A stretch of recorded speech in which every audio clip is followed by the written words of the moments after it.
How to perform the TRX suspension trainer full crunch correctly and safely.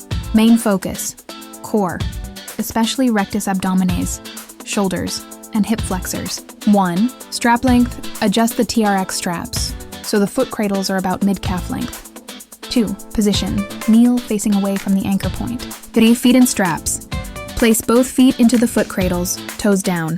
4. Start position: get into a forearm plank or high plank, hands under shoulders position. Body should form a straight line from head to heels. Engage your core, squeeze glutes, and keep your shoulders packed, not shrugged. Movement: 1. Initiate the crunch by bending both knees and drawing them toward your chest. 2. Keep your hips level or slightly lifted. Avoid sagging or overly piking. 3. Pause briefly at the top of the crunch, fully engaging your abs. 4. Slowly return your legs to the plank position with control. 5. Repeat for the desired number of reps, e.g. 15. Progression options: easier: perform a TRX plank hold to build strength first.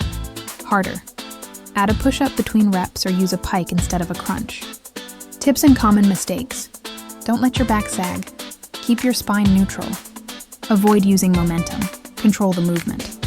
Keep your head in line with your spine. Don't crane your neck.